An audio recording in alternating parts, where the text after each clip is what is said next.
Muito bem, vamos abrir a nossa Bíblia para Marcos capítulo 14, versículo 32 até o versículo 42. Diz assim: Então foram a um lugar chamado Getsêmani. Ali chegados, disse Jesus a seus discípulos: Assentai-vos aqui, enquanto eu vou orar. E, levando consigo a Pedro, Tiago e João, começou a sentir-se tomado de pavor e de angústia. E lhes disse: A minha alma está profundamente triste até a morte. Ficai aqui e vigiai. E, adiantando-se um pouco, prostrou-se em terra e orava para que, se possível, lhe fosse poupada aquela hora. E dizia: Abba, Pai, tudo te é possível. Passa de mim esse cálice, contudo, não seja o que eu quero, e sim o que tu queres. Voltando, achou-os dormindo, e disse a Pedro: Simão, tu dormes? Não pudeste vigiar nem uma hora? Vigiai e orai, para que não entreis em tentação. O espírito, na verdade, está pronto, mas a carne é fraca. Retirando-se de novo, orou, repetindo as mesmas palavras. Voltando, achou-os outra vez dormindo, porque os seus olhos estavam pesados e não sabiam o que lhe responder. E veio pela terceira vez e disse-lhes: Ainda dormes e repousais? Basta. Chegou a hora, o Filho do Homem está sendo entregue nas mãos dos pecadores. Levantai-vos, vamos, eis que o traidor se aproxima.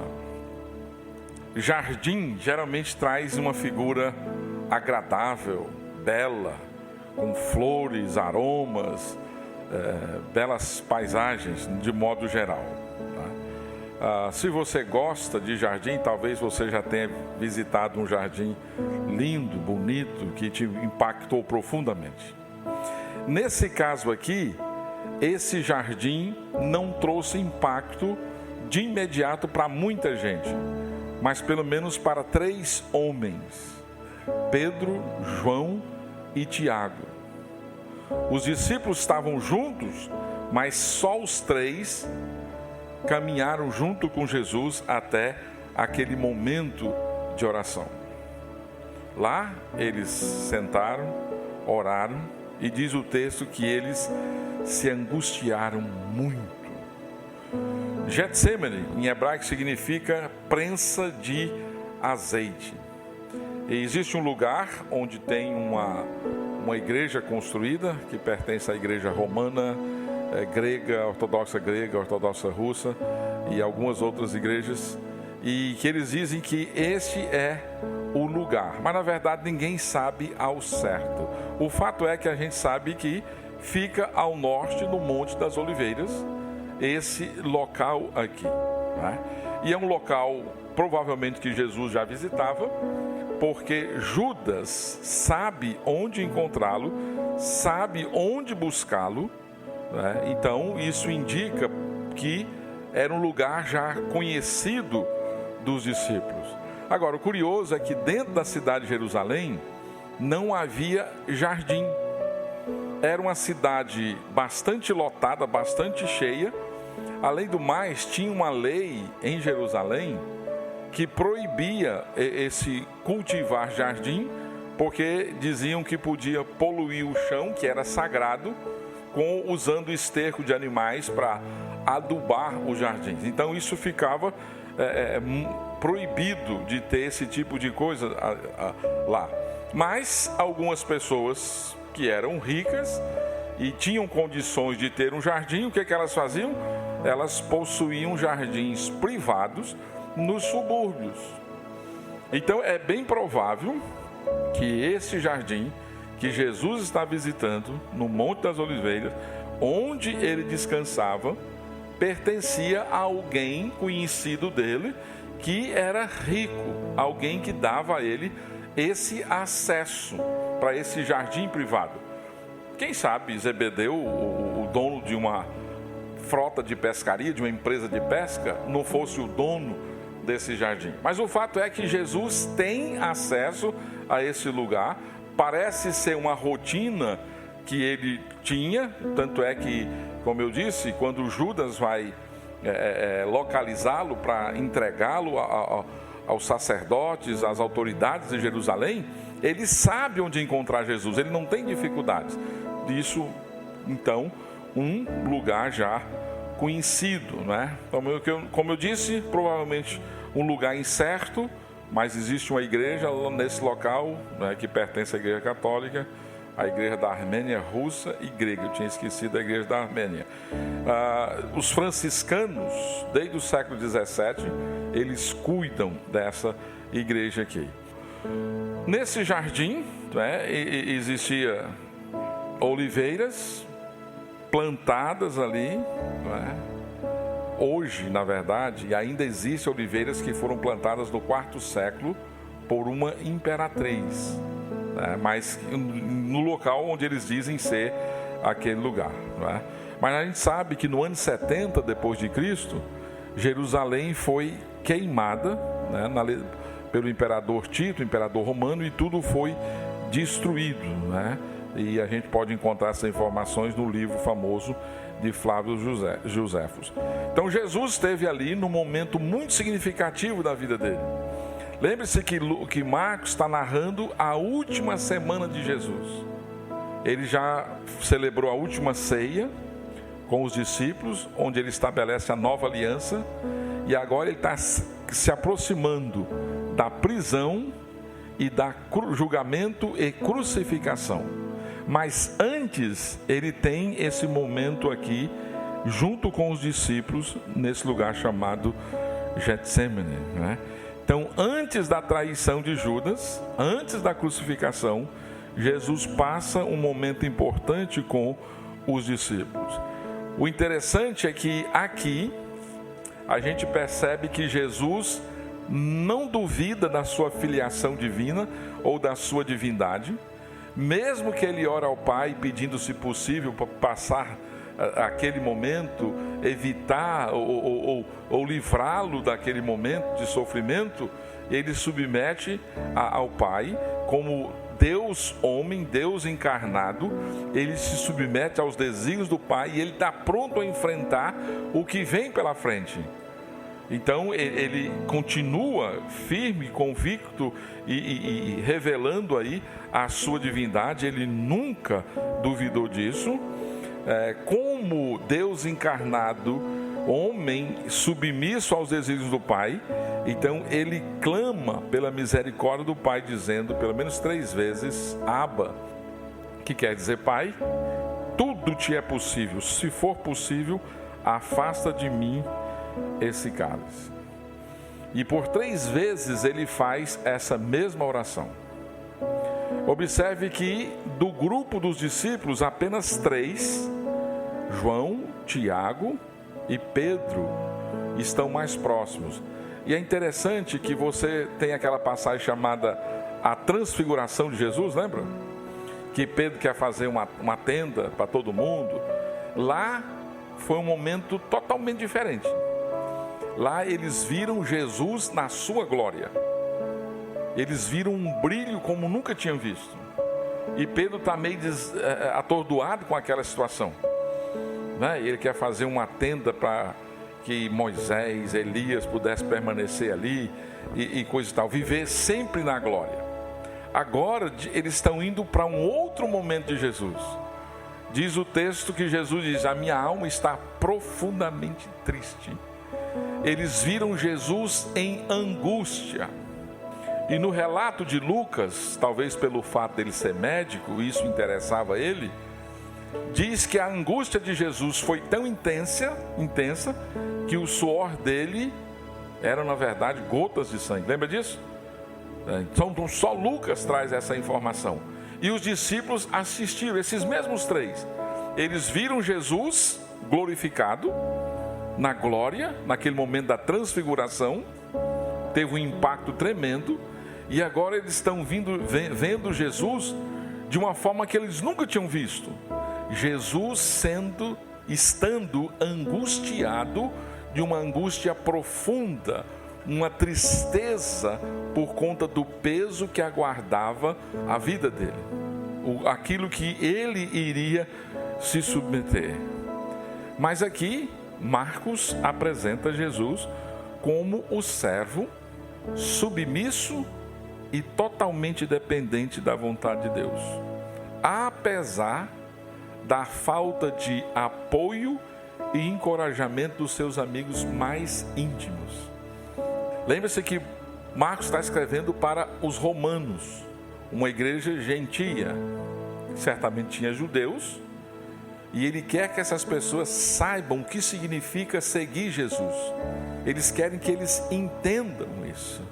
E aqui ele traz uma mensagem extremamente importante. Ele diz, olha, os servos do Senhor, os discípulos de Jesus, são submissos e dependentes da vontade dele, apesar das circunstâncias. Mesmo que esses discípulos fiquem sozinhos, mesmo que eles não encontrem apoio, mesmo que eles não encontrem um ombro amigo, uma pessoa para encorajá-los, precisam ser submissos e dependentes de Deus. E Marcos apresenta Jesus nesse momento de angústia, nesse momento de tristeza, nesse momento de dor, para mostrar para os seus leitores, olha, veja o que o servo de Deus, o Deus encarnado, Deus homem Jesus Cristo, experimentou. E percebam que ele continua submisso aos desígnios do Pai. Percebam que ele continua dependente da vontade do Pai. Para dizer que não existe discipulado cristão sem que eu e você sejamos submissos aos desígnios de Deus e dependentes do poder de Deus. Não tem discipulado se não houver submissão a Deus. Não tem discipulado se não houver dependência de Deus. Pessoas que fazem o que querem e dizem ser discípulos de Jesus, há um equívoco aqui.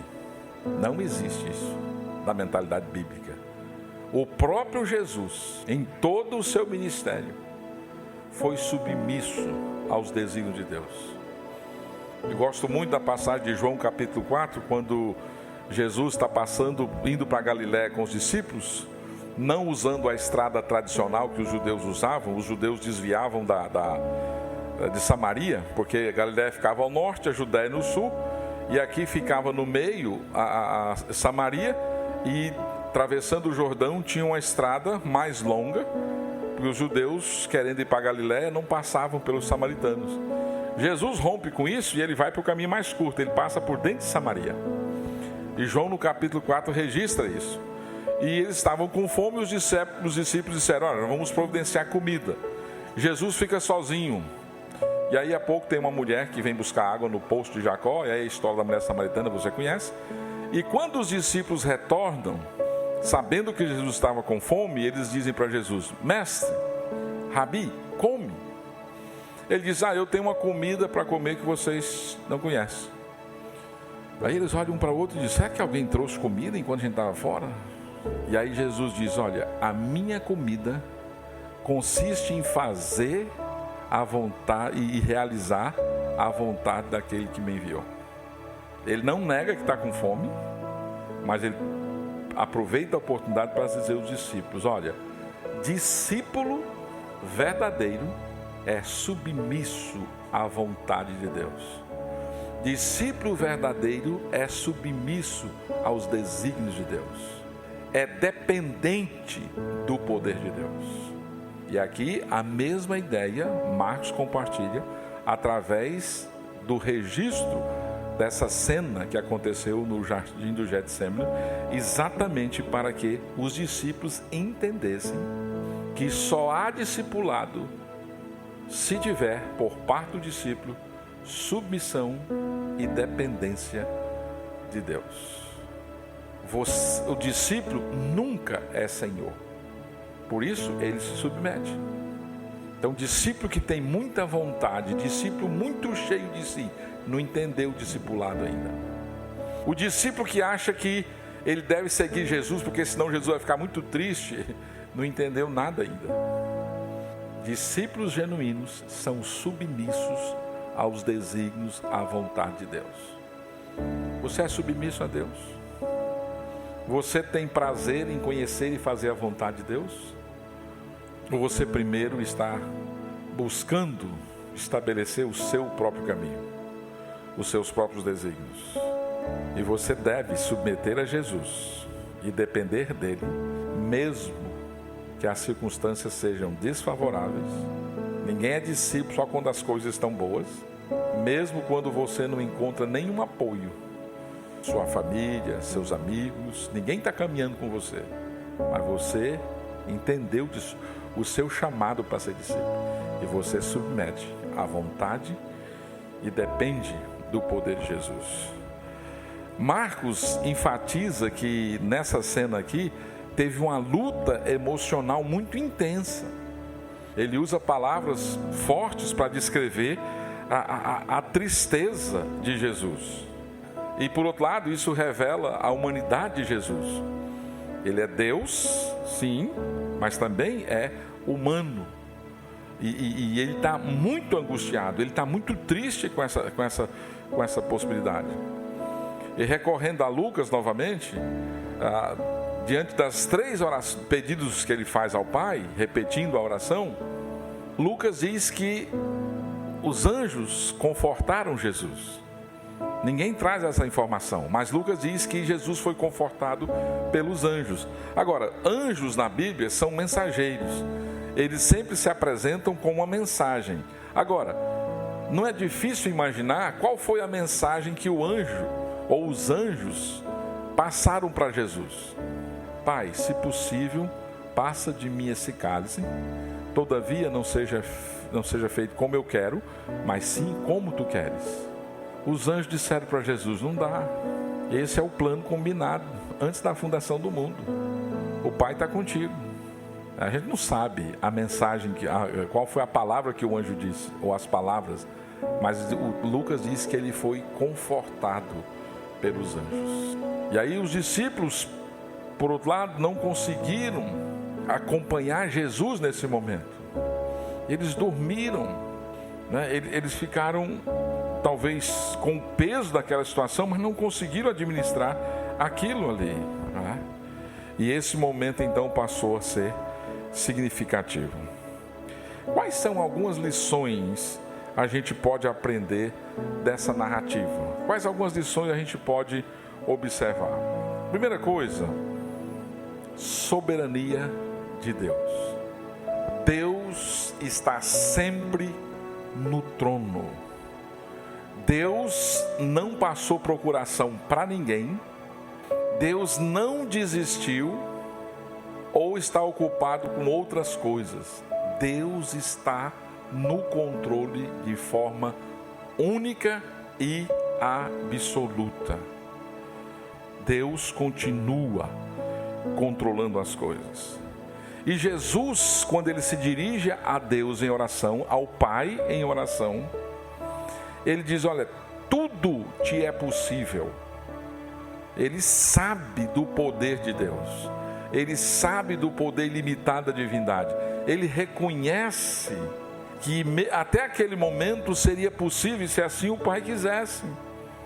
Tudo é possível. Contudo, e aí entra a submissão de Jesus, não seja o que eu quero, e sim o que tu queres. Irmãos, essa oração não pode faltar na minha e nem na sua agenda. Não tem nenhum problema você ter vontades. O problema é quando você não quer se submeter à sua vontade e à vontade de Deus.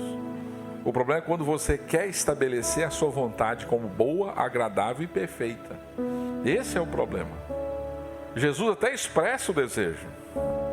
Se possível, eu sei que o Senhor pode fazer tudo.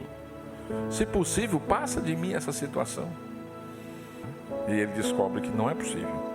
Contudo, não seja feito o que eu quero.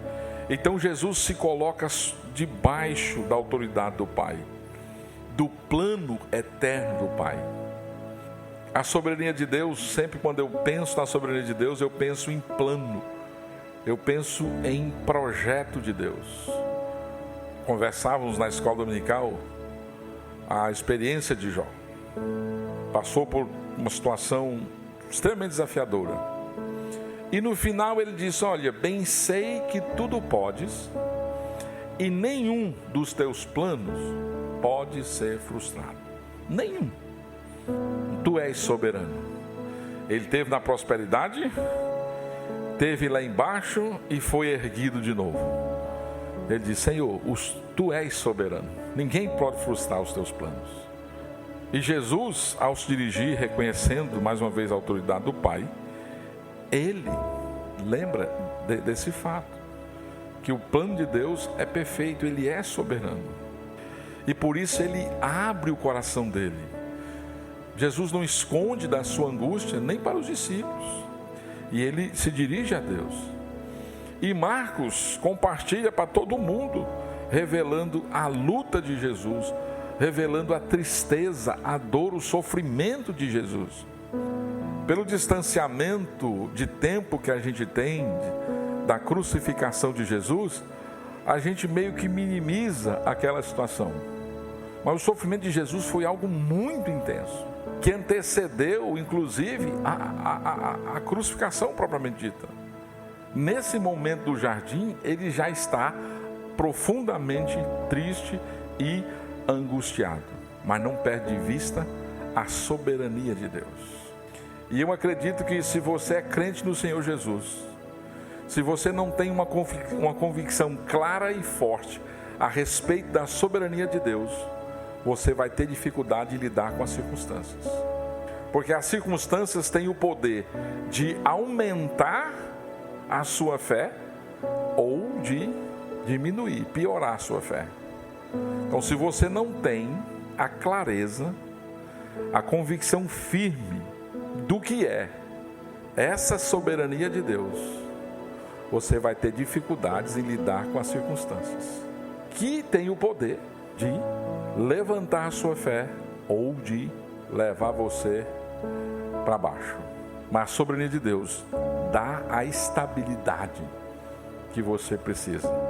Não quer dizer que você não vai se entristecer com circunstâncias, não quer dizer que você não irá sentir o peso das circunstâncias, mas você vai poder descansar, como nós cantamos hoje à noite.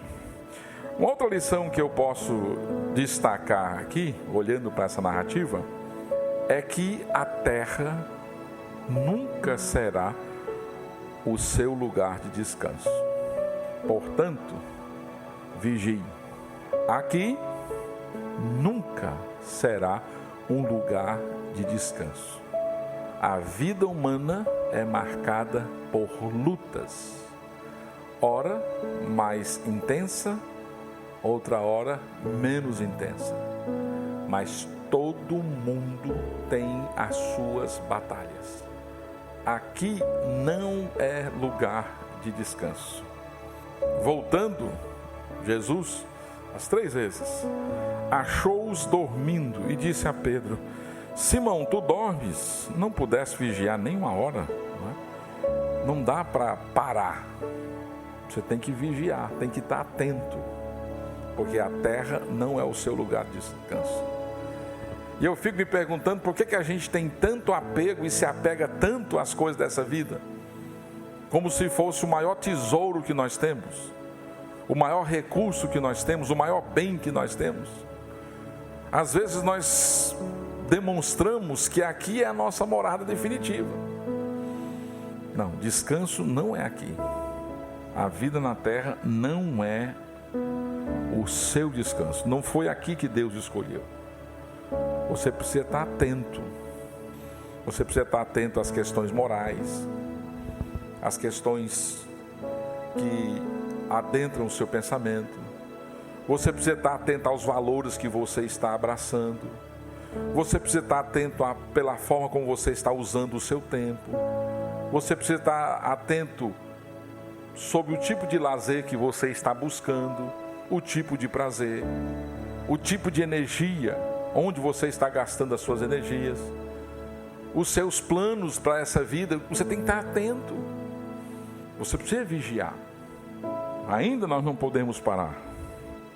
Jesus espera, à semelhança dos discípulos, que você esteja como um sentinela, rondando uma cidade ou um bairro a cada instante.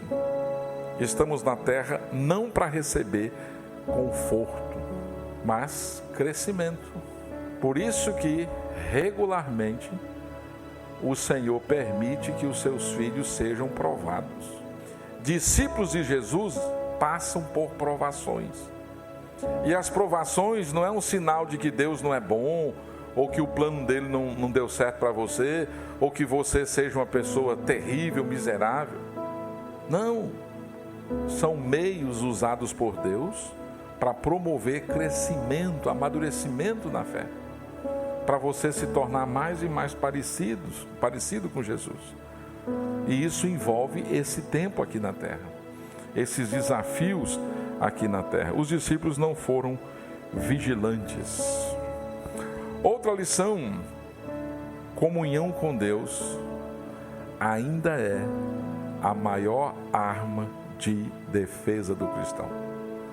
Se o próprio Cristo teve a necessidade de ter comunhão com o Pai como forma de fortalecimento para o desafio que o aguardava, a proposta divina que ele tinha pela frente fez com que ele buscasse comunhão. Comunhão com Deus continua sendo a melhor arma de defesa. Às vezes, quando a gente está com um problema para resolver, a gente quer sair logo e resolver, ou ligar para quem pode resolver. E a gente só vai se humilhar, só se quebrantar diante de Deus, quando a gente não alcançar resposta em outras pessoas, ou em outros meios, e entender que é na comunhão com Deus que nós encontramos o fortalecimento que nós precisamos para enfrentar as nossas lutas, os nossos desafios. Jesus, Deus que se fez homem, entendia que a oração, a comunhão com o Pai em oração, era um meio de fortalecimento diante da angústia, da dor, do sofrimento. Por isso ele diz aos discípulos: vigiai e orai, para que não entreis em tentação. O espírito, na verdade, está pronto, mas a carne é fraca. Então, quando Jesus, depois de ter anunciado para os discípulos o traidor, de ter participado da ceia, entra naquele jardim com os discípulos e depois com os 3 discípulos, o que Jesus queria naquele jardim? Será que ele queria só sair da multidão, contemplar as estrelas, se fosse noite, ter um lugar, uma sombra agradável, aroma das flores, experimentar um pouco de paz, de tranquilidade? O que ele estava buscando? Não era isso. Ele queria 2 coisas aqui. Na verdade, uma coisa: ele queria comunhão. Comunhão com os seus discípulos e comunhão com Deus.